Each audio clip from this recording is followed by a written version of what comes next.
Mesdames, Messieurs, chers téléspectateurs d'Africa 24, bienvenue. Merci de nous rejoindre dans cette émission, une émission qui reçoit aujourd'hui un acteur politique qui nous vient de la République de Côte d'Ivoire. Il est président de l'Union des Nouvelles Générations, un parti d'opposition. Monsieur Stéphane Kipré est notre invité. Merci d'avoir accepté notre invitation. Merci pour l'invitation. Comment se porte votre pays, la Côte d'Ivoire, aujourd'hui? La Côte d'Ivoire se porte, je dirais, mal. La Côte d'Ivoire se porte mal parce que depuis le 11 avril 2011, on est entré dans une crise, la crise post-électorale, et depuis lors, il n'y a plus de cohésion sociale, il n'y a plus de réconciliation. Les Ivoiriens ne se parlent plus. Et pour moi, un pays sans cohésion sociale est un pays qui va mal. De toute façon, les autorités ivoiriennes aujourd'hui ont entrepris un certain nombre de démarches afin de réconcilier ces Ivoiriens. Est-ce qu'ils y arrivent? Est-ce qu'ils ont pris les bons bouts? On verra ça le long de cette émission. Mais avant, entre autres actualités qui défraient la chronique dans votre pays aujourd'hui, c'est la révision de la Constitution récemment qui a eu lieu. C'est également de la mutinerie sur mutinerie. C'est aussi la crise dans le secteur café-cacao. Qu'est-ce qui se passe réellement? Est-ce que les autorités arrivent à prendre les bonnes décisions? Autant de choses que nous allons voir tout à l'heure. D'abord, la crise café-cacao. Est-ce que vous comprenez la crise qui se vit dans ce milieu aujourd'hui? Parce que la Côte d'Ivoire, quand même, est le premier producteur mondial du café-cacao. Mais on se demande, est-ce que l'éléphant veut perdre ses défenses? Comme vous l'avez dit, la Côte d'Ivoire est le premier producteur mondial du cacao. Donc le cacao a toujours été le socle de notre économie. Donc toutes les réformes dans le secteur café-cacao doivent aller dans l'intérêt des paysans de l'intérieur de la Côte d'Ivoire. Et aujourd'hui, c'est pour la première fois que dans notre pays, on voit que les paysans manifestent et des paysans sont pourchassés dans les rues d'Abidjan. Parce que le secteur café-cacao se porte mal, parce que les réformes, les décisions prises dans l'intérêt des paysans n'ont pas été prises. C'est ce qui fait qu'aujourd'hui, il y a des remous dans le secteur café-cacao. Il y a aussi une chose qu'il faut signaler, c'est qu'il y a un collectif d'avocats qui dépose une plainte contre le Conseil café-cacao. Est-ce que vous êtes solidaire de cette action? Oui, parce que le Conseil café-cacao n'a pas joué son rôle. Le Conseil café-cacao ne travaille pas dans l'intérêt des paysans. Vous savez, quand on a un pays qui est reposé sur l'agriculture, les priorités de ce pays doivent tourner autour des paysans.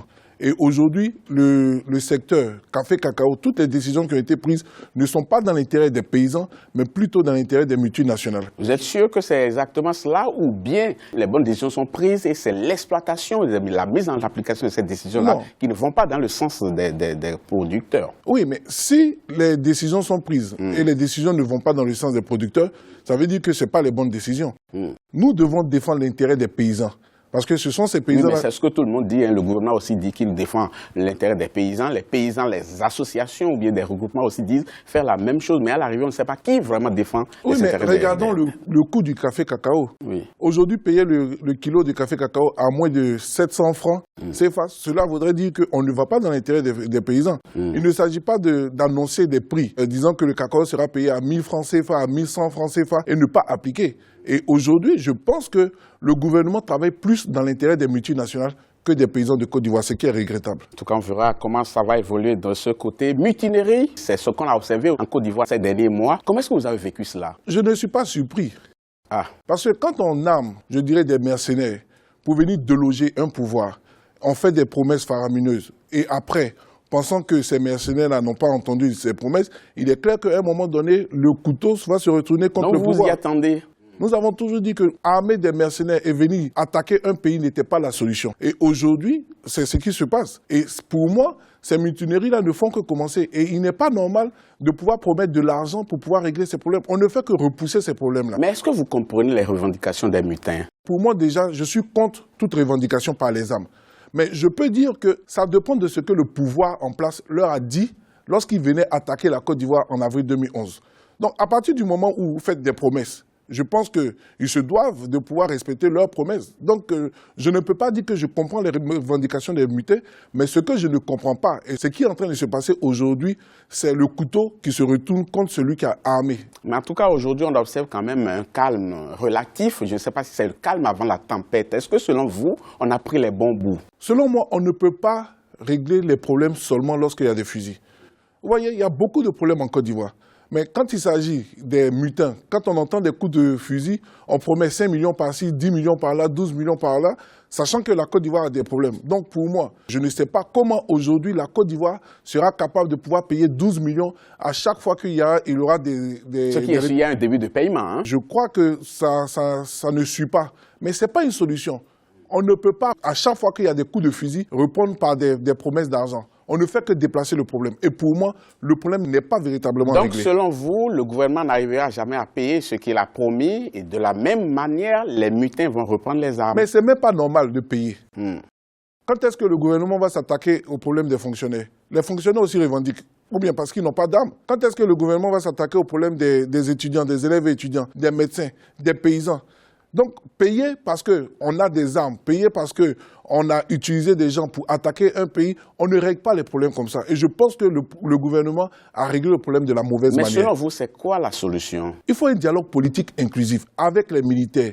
Il faut que les Ivoiriens s'asseyent autour d'une table et qu'on pose les problèmes véritables de la Côte d'Ivoire. Mais c'est ce qu'on dit dans tous les pays, dialogue sur dialogue, mais on ne règle rien en fait. Je pense que pour que la Côte d'Ivoire... Les Congolais ont fait dialogue, les Gabonais sont en train de faire dialogue, les dialogues se suivent, mais j'ai comme l'impression que c'est devenu une panacée, mais on n'arrive pas à toucher le vrai problème. Mais c'est autour d'une table qu'on peut poser les problèmes et régler les problèmes. Mais est-ce que vous pensez que les uns les autres sont prêts à cette solution, à un dialogue par exemple? En tout cas, je pense que le parti politique que je dirige, le camp politique dans lequel je suis, est prêt à un dialogue. Mais en fait, quand vous avez un pouvoir qui a toujours réglé tout par les armes, a toujours revendiqué depuis 2002 jusqu'à aujourd'hui, jusqu'à ce qu'on est avril 2011, ont toujours utilisé les armes, ils ne peuvent que régler les problèmes par les armes. Et pour moi, je pense que les Ivoiriens peuvent se retrouver, mais s'il y a un véritable dialogue. Parce que faire de la réconciliation ou bien du dialogue, un slogan n'est pas la solution. Mais la réconciliation, par exemple, qu'est-ce qu'on aurait dû faire? Depuis 6 ans, il existe des prisonniers politiques en Côte d'Ivoire. Des prisonniers qu'on appelle les prisonniers de la crise post-électorale. Aujourd'hui, il y a à peu près 243 prisonniers politiques. Qu'est-ce qu'ils font en prison? Contre combien avant? Parce qu'il y en avait beaucoup plus avant. Même s'il y a un seul prisonnier politique, c'est pas normal qu'en Côte d'Ivoire... Encore que le thème des prisonniers politiques, je les mets en griffe quand même. Non, moi je ne parce les que mets les gens leur reprochent des choses bien précises. Non, je ne les mets pas en griffe parce qu'on a un chèque signé atteinte à la sûreté de l'État. Tous ceux qui sont en prison, atteinte à la sûreté de l'État. Et voici maintenant 6 ans. Et pour moi, l'acte le plus fort, commençons à régler le problème de la réconciliation par la libération des prisonniers politiques. La Côte d'Ivoire ne doit pas avoir des prisonniers politiques. Et depuis que la Côte d'Ivoire est Côte d'Ivoire, depuis 1972, nous avons une autre indépendance, tous les pouvoirs qui se sont succédés, la Côte d'Ivoire n'a jamais eu de prisonniers politiques. Pourquoi? Sous ce pouvoir de M. Ouattara, il y a des prisonniers politiques en Côte d'Ivoire. Il y a des milliers d'exilés. Donc la réconciliation passe d'abord par poser des actes forts.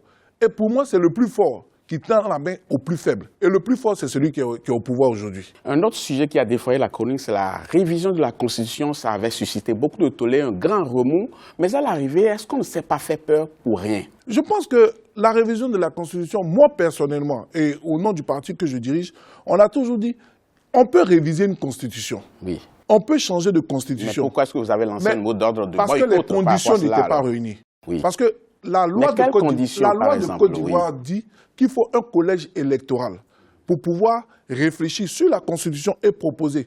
On ne prend pas ses partisans, on ne prend pas ses amis, on ne prend pas ceux qui sont d'accord avec soi pour pouvoir les mettre autour d'une table et leur demander de rédiger une Constitution qui va diriger la Côte d'Ivoire. Il s'agit de la Constitution d'un pays. Il ne s'agit pas des thèses d'un parti politique. Vous voulez nous dire que vous ne vous retrouvez pas à travers la Constitution qui est en vigueur aujourd'hui? Pour moi, il y a des articles à polémique, tels que comment accéder à la magistrature suprême. On assouplit les conditions. Mais on n'a pas assoupli. Soit tu les respectes, soit tu ne les respectes pas. Si nous sommes tous Ivoiriens, si nous sommes tous de la Côte d'Ivoire, pourquoi il faut assouplir les conditions? Donc, quand on assouplit des conditions, cela voudrait dire qu'il y a des gens qui ne respectaient pas et dont la Constitution était un blocage. Donc, je ne comprends pas ça. Mais ce n'était pas une Bible. On peut la retoucher, la Constitution. Et c'est ce qui s'est passé, parce qu'il y a beaucoup de personnes aussi qui se retrouvent à travers la mouture actuelle de la Constitution. Hein? Oui, bien entendu. C'est pour ça que le collège électoral doit représenter tous les Ivoiriens, pour que nous soyons tous d'accord là-dessus. Et puis, pourquoi faire une réforme constitutionnelle pendant que les problèmes de la Côte d'Ivoire étaient ailleurs? La Côte d'Ivoire n'était pas en crise à cause de la Constitution. La Côte d'Ivoire était en crise parce qu'il y a eu des élections. Et après ces élections, les résultats ont été contestés. Et un groupe s'est armé pour venir déloger un autre groupe. Et ce qui a créé la fracture sociale entre les Ivoiriens. Mais ce que vous ne dites pas, c'est que la Constitution en elle-même, dans l'ancienne mouture, avait été quand même à l'origine de la crise, d'une manière ou d'une autre aussi, non? Mais bien entendu, lorsqu'on avait exclu certaines personnes, je crois que c'était le point de départ de la crise, non? Non, la Constitution de 2000 a été votée par tout le monde. Tous les partis politiques, dont le RDR, dirigé par M. Alassane Ouattara, aujourd'hui... N'empêche que ça a été à l'origine d'une crise quand même. À partir du moment où tu appelles tes partisans à voter oui pour une constitution, cela voudrait dire que tu es d'accord.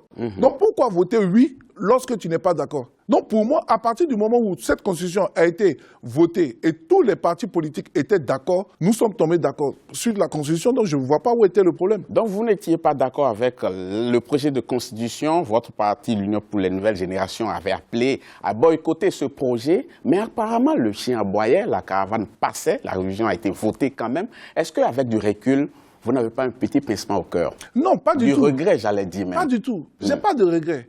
Vous savez, faire les passages en force rattrape toujours. On peut tout décider.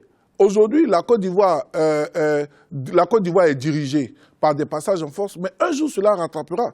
Et je ne voudrais pas être comptable de ce qui va se passer demain. Voilà pourquoi, à chaque fois, quand on n'est pas d'accord, la seule manière de revendiquer pour nous, c'est d'utiliser tout ce que la démocratie nous donne. Revendiquer les moyens légaux donnés par la démocratie.